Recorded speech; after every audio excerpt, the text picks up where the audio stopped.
지난 시간부터 우리는 이 이삭의 톨레도트에서 사건의 전환이 일어나는 단락, 가운데 단락을 살피는 중입니다.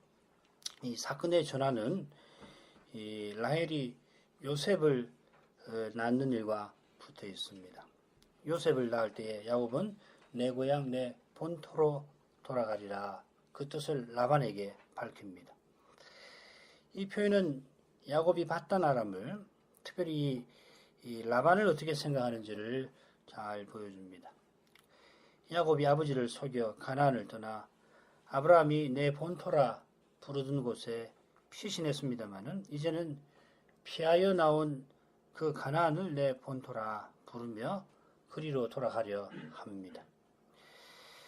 야곱이 가나안에 돌아가는 내용이 이삭의 톨레도트의 후반부가 되겠습니다. 31장부터 35장이 그 내용입니다.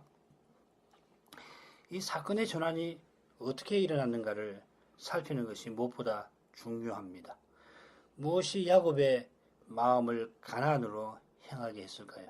이 말은 야곱이 바단 아람에 눌러 앉으려 했다는 뜻은 아닙니다. 야곱이 라반의 집에 매여 있는 것을 좋아했을 리가 없습니다. 그리 쉽지는 않습니다만은 야곱이 가나안에 돌아갈 뜻을 밝힌 그 심중을 잘 헤아려야 할 것입니다. 이 단락은 하나님이 야곱에게 복 주시는 내용인데 자녀의 복과 재산의 복입니다. 25절, 26절이 사건의 전환이 일어나는 대목입니다. 이 두 가지 복이 아브라함의 삶에도 중요한 것입니다. 이 두 복은 곧 언약의 후사와 약속의 땅에 관한 것이고 결국 메시아와 하나님 나라로 이어집니다.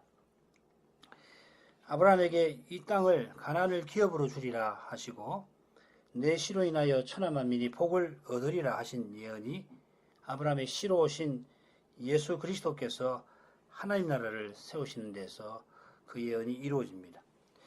이런 관점에서 지금 야곱에게 주신 복도 살펴야 할 것입니다. 메시아가 하나님 나라를 세우시는 그 일이 오직 하나님 은혜에 속하듯이 은혜 하나님이 이 야곱에게 지금 복을 주시는 것입니다. 은혜 하나님이 언약을 친히 이루어 가십니다. 지난 시간에 이어 자녀의 복에 관한 단락을 계속 살필 건데 지난 시간에 첫째 부분에서 레아가 내 아들을 출산한 일을 살폈죠. 모세는 레아의 출산을 기록하면서 라헬의 무자함을 강조하였습니다. 오늘은 라헬이 시녀인 빌하를 통하여 또 레아가 자기 시녀인 실바를 통하여 아들을 얻는 내용을 살필 텐데 이 두 부분이 이 단락의 핵심입니다.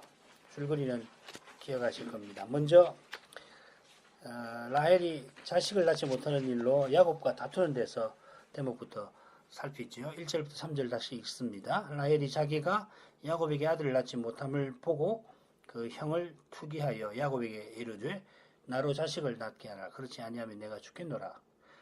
야곱이 라헬에게 노를 바라여 가로되 그대로 성태치 못하게 하시는 이는 하나님이시니 내가 하나님을 대신하겠느냐.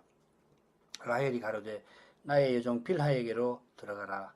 그가 아들을 낳아 내 무릎에 두리니 그러면 나도 그를 인하여 자식을 얻기노라 하고.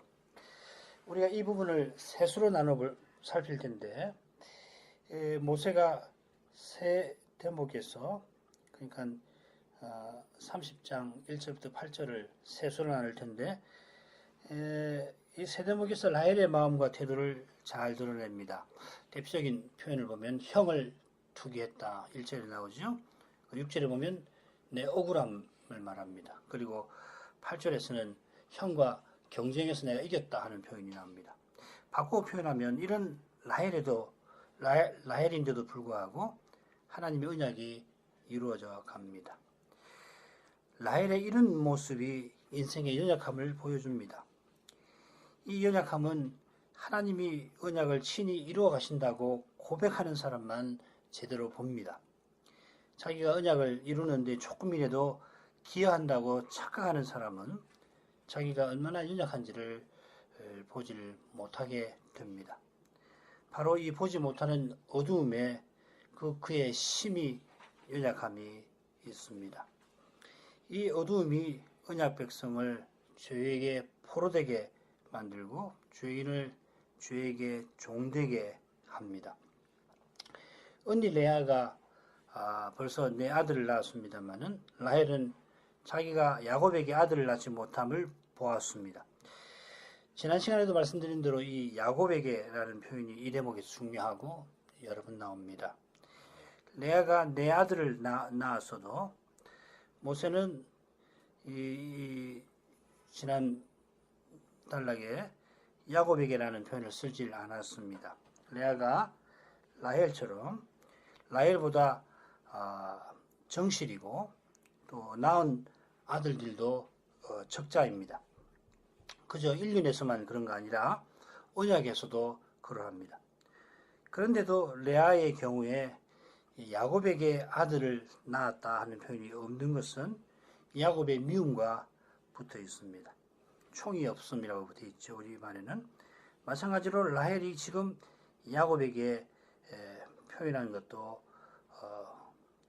비슷합니다. 이 말은 라헬이 언약은 전혀 관심 없다는 뜻이 아니라 언약을 이루려는 마음보다 다른 마음이 훨씬 강했다 하는 뜻입니다. 그것이 바로 그 형을 투기했다 하는 표현에도 나옵니다. 바울사도가 빌립보서에서 심지어 투기와 분쟁으로 그리스도를 전하는 사람을 언급했는데 그처럼 라헬도 언약을 이룰 마음이 틀림없이 있었습니다마는 형을 투기하는 마음에 이끌려서 지금 아들을 낳고자 하는 것입니다. 라헬이 언니도 있고 또 오라비도 있는데 자기 혼자 아버지 이 양떼를 울먹인 그 일을 보면은 이삭의 어머니 리브가가 생각이 납니다. 그만큼 라헬이 훌륭한 점이 있는 여인입니다만은 이 라헬의 시기심은 거룩한 사랑과 반대되는 것이어서 언약을 허물 뿐입니다. 옥에 갇힌 바울을 힘들게 하려고 그리스도를 전하는 사람들이 얼마나 교회를 해칩니까?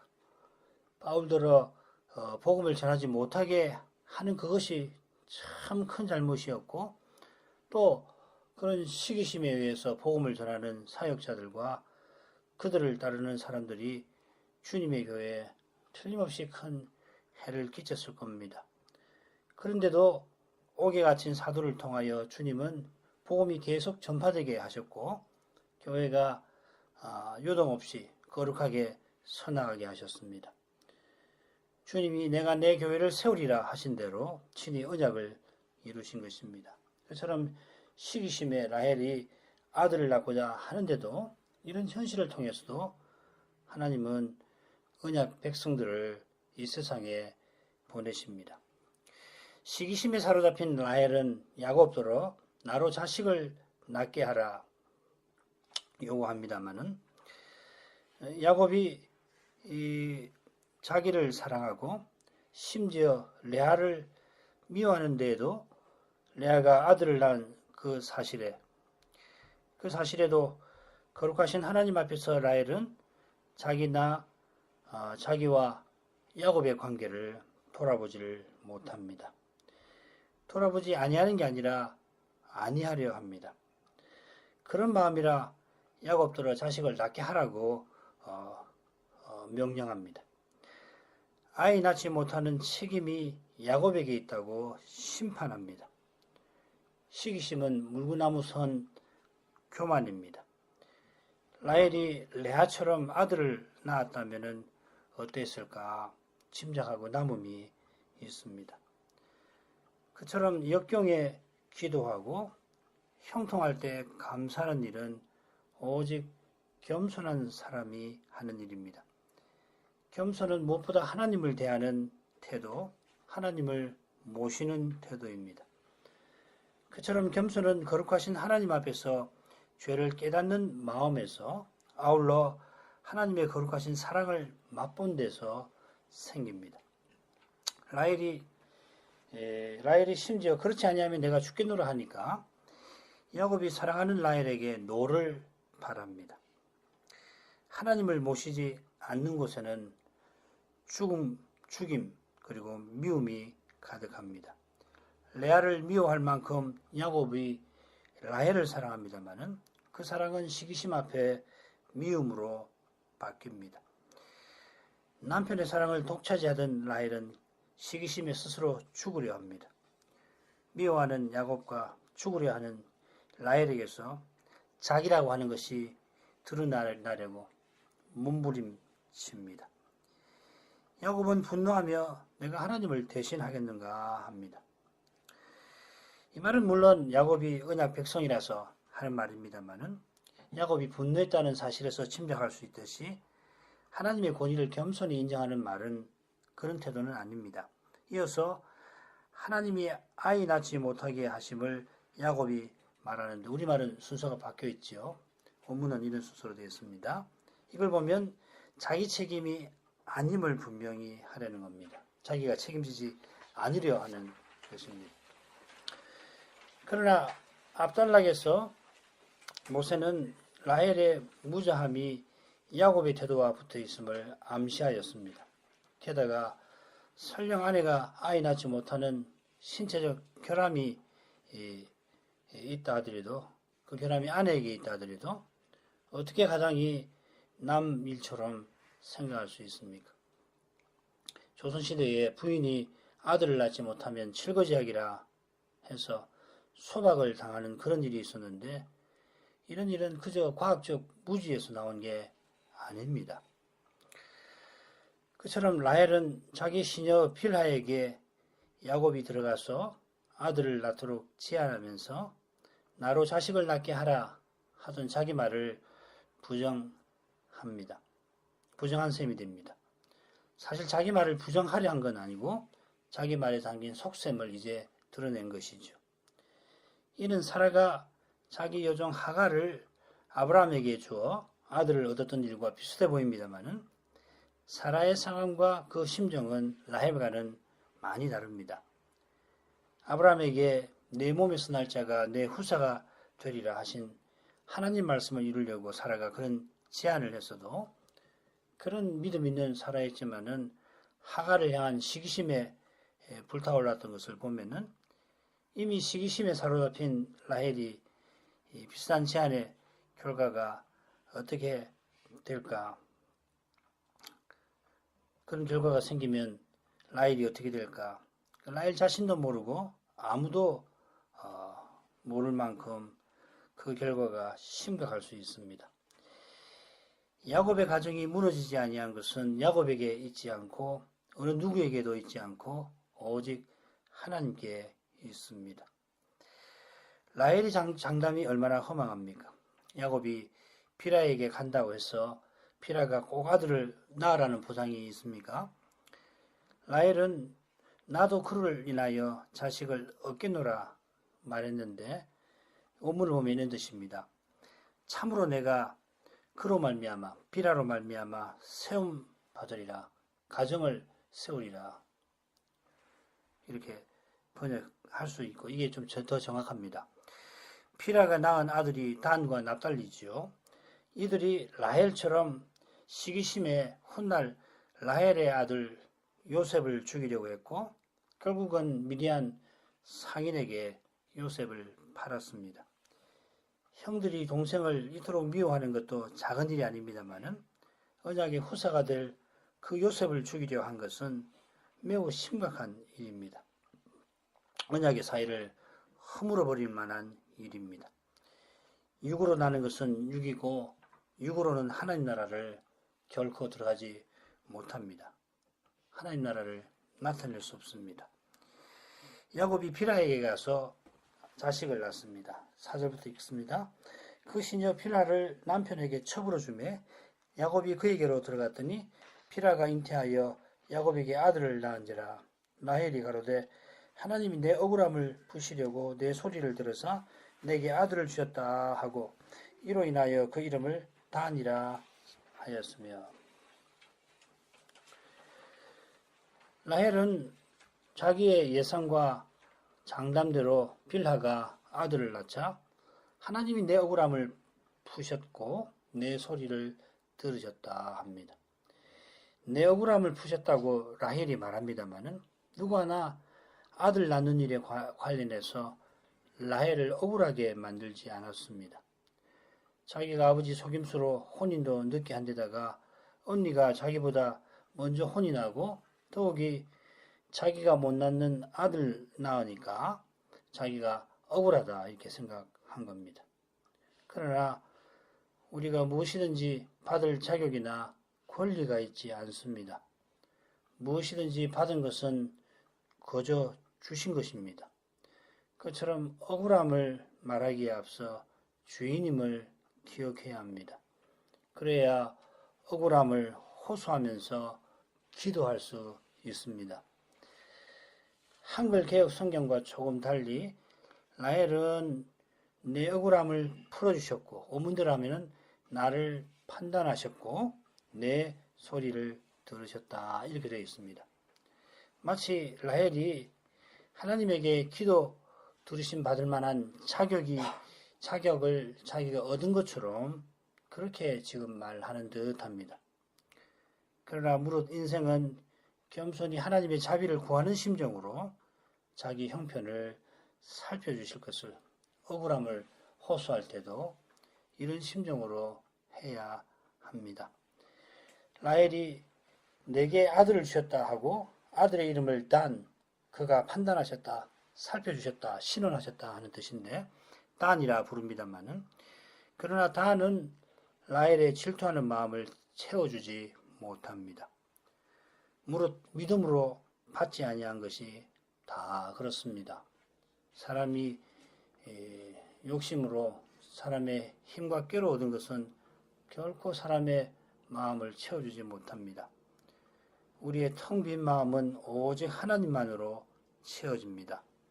라헬이 다시 빌하를 통하여 아들을 얻습니다. 7절 8절입니다. 라헬의 시녀 빌하가 다시 잉태하여 둘째 아들을 야곱에게 낳음에 라헬이 가로되 내가 형과 크게 경쟁하여 이겼다 하고 그 이름을 납달리라 하였더라. 라헬이 언니와 경쟁했다 이렇게 되어 있는데 번역을 다시 해보겠습니다. 라헬이 가로되 하나님의 씨름들을 내가 내 언니와 더불어 씨름하였고 실로 내가 이겼노라.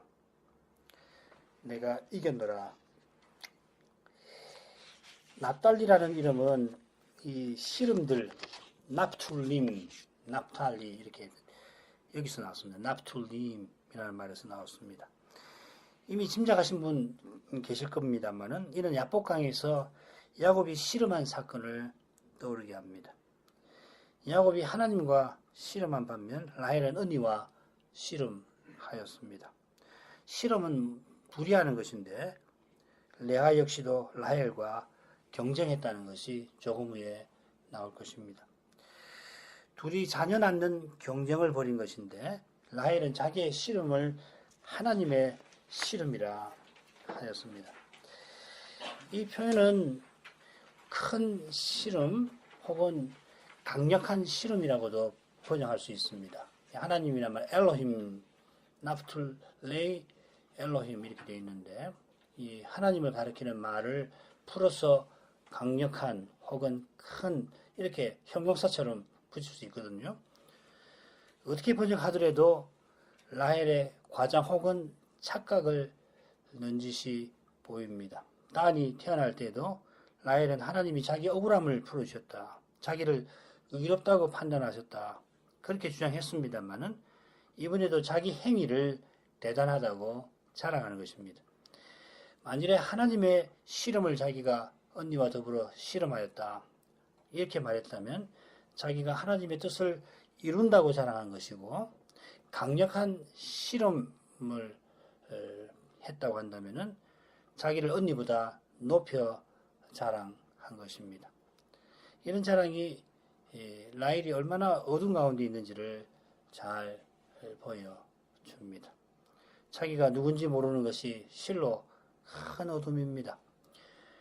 라헬이 씨름한 것처럼 레아도 그렇습니다. 읽겠습니다. 레아가 자기의 생산이 멈춤을 보고 그 시녀 실바를 취하여 야곱에게 주어 첩을 삼게 하였더니 레아의 시녀 실바가 야곱에게 아들을 낳음에 레아가 가로되 복되도다 하고 그 이름을 가시라 하였으며 레아의 시녀 실바가 둘째 아들을 야곱에게 낳음에 레아가 가로되 기쁘도다 모든 딸들이 나를 기쁜 자라 하리로다 하고 그 이름을 아설이라 하였더라. 레아가 이미 네 아들을 낳았고 그의 생산이 멈췄다 이렇게 되어 있었습니다. 아들들을 주신 여호와께서 레아의 생산을 멈추신 것입니다. 라헬이 자기가 아들을 낳지 못함을 보고서 자기 여정을 통하여 아들을 얻으려고 했던 것처럼 레아도 자기의 생산이 멈춤을 보고 동생처럼 합니다.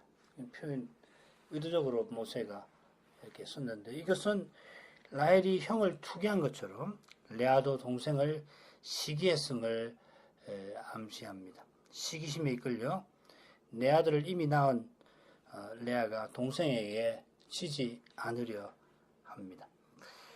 레아가 복되도다 원문대로 하면 행복이 찾아왔구나 하고 또 여인들이 나를 복되다 하리로다 합니다마는 레아의 참된 복, 행복은 여호와께서 레아, 물론 라헬의 아들들을 회개시켜 주신 사실, 그래서 이들을 통해서 구약의 교회가 세워지게 하신 거기에 있습니다. 레아가 낳은 아들들은 가나안에 돌아가는 그 길에 이미 레아에게 큰 슬픔을 안겨줄 겁니다. 르벤이 그랬고 또 시몬과 레위가 그랬습니다. 이는 레아만 아니라 우리 모두에게 마찬가지입니다. 우리가 행한 점에서는 최고 선한 행위라도 하나님 앞에 심각한 흠을 지닙니다. 구원 얻는 일에 있어서 심각한 흠입니다. 조금도 구원에 기여할 수 없습니다. 오히려 구원을 허물어 버리는 겁니다. 구원의 복은 오직 은혜에 속합니다. 구원 얻기 위하여 우리가 할 수 있는 일도 없고 할 일도 없고 해야 할 일도 없습니다. 이런 강박한 점 가질 것 하나도 없습니다. 구원은 오직 은혜로 거저 받습니다. 바로 이 진리를 철저히 붙드는 사람만이 참된 순종을 보일 수 있습니다. 거룩하신 아버지, 이날에도 저 옛날 족장의 가정에 일어난 일들을 통하여서 하나님이 친히 언약을 이루어 주신 사실을 깨닫게 하셨습니다. 그리스도의 십자가에서 구원이 오직 하나님의 은혜에 속한다는 그 진리가 환히 드러났습니다마는 그 진리는 구원의 역사의 초기부터 분명하게 드러났고 우리 주님 다시 오시는 그날까지 계속 그러할 것입니다. 그처럼 저희가 날마다 이 진리를 깨달아 나가기를 간구합니다. 오직 주님만 진리를 깨닫게 하십니다. 은혜를 떠나서는 인생이 심히 지독한 어두운 가운데 있습니다. 말씀의 거룩한 빛 가운데 있지 아니하면은 어느새 저희 영혼이 깊은 어둠에 갇혀서 그래서 스스로 구원을 이룰 수 있을 것처럼 그런 마음을 품게 됩니다. 그처럼 주님의 뜻을 이루려 하는 자리에서도 스스로 무엇을 이루려는 마음이 얼마든지 일어나는 것을 고백합니다. 주님을 위한다 하는 마음인데도 실은 주님을 멸시하는 그런 일이 얼마든지 벌어집니다. 주님은 너희가 가만히 있어 내가 하나님됨을 알지어다 말씀하십니다만 인생은 감히 하나님을 하나님 되시게 하려는 마음에 가만히 있지를 못합니다. 깨달은 말씀에 어긋나는 그런 말이 들릴 때에 진리를 좇는다 하는 생각에 진리를 수호하려 하고 결국은 그리에서 자기를 내세우려 합니다. 이런 데서 벗어나는 길이 오직 주님의 은혜에 있음을 고백합니다. 주님의 말씀만이 주님의 뜻을 겸손히 받들고 나아가게 합니다. 주님이 친히 그 뜻을 이루어 주신다 하는 이 단순한 진리를 피로써 제대로 깨닫게 하십니다. 자비하신 아버지, 저희가 하나님의 사랑을 참으로 갈구하게 만들어 주시고 사랑의 하나님을 늘 전부로 삼게 해주시기를 기도합니다. 그리스도로 만족하며 다른 무엇이든지 그리스도를 위하여 기꺼이 버릴 수 있게 만들어 주옵소서. 주님과 함께 있으며 영원히 주님과 같아지는 거기에 우리의 목적이 있다 고백한 대로 주님을 드러내며 주님을 가까이 하는 데서 참된 기쁨을 발견할 수 있게 해 주십시오. 이 기쁨이 늘 저희 안에 있게 해 주시고 그처럼 모든 일에 하나님의 사랑을 깨달아 감사하며 살기를 구합니다. 어려울 때 기도하며 형통할 때 감사하는 삶, 곧 하나님을 가까이 하며 하나님을 찬송하며 살기를 구합니다. 그리스도의 심정이 저희 안에 점점 형성되게 해주시기를 구합니다.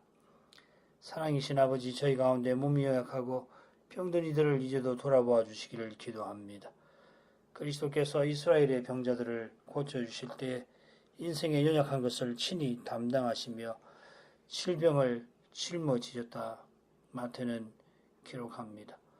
우리의 슬픈 마음을 가까운 사람들이라도 알지 못하고 심지어 자신도 자신의 마음을 잘 모릅니다마는 주님은 다 아실 뿐만 아니라 우리의 슬픔을 친히 위로해 주시며 건져 주십니다. 주님의 이런 사랑이 있어서 오늘 하루도 이처럼 지나갑니다. 그 사랑을 깨달아서 주님의 위로를 친히 위로하심을 맛보게 해주시기를 구합니다. 저희를 둘러싼 형편을 주님은 다 아십니다. 저희 사는 이 나라만 아니라 온 세상도 하늘과 땅의 모든 권세로서 주님이 친히 다스리십니다. 눈앞에 일어나는 정치적 변화를 비롯하여서 많은 일들이 우리의 생각의 언저리를 훌쩍 넘어서 버립니다마는 그러나 그 모든 것이 주님의 발 아래 있습니다. 그리고 그 주님의 자비하신 손에 저희의 삶이 있습니다. 주님을 의지합니다. 예수님 이름으로 기도합니다. 아멘.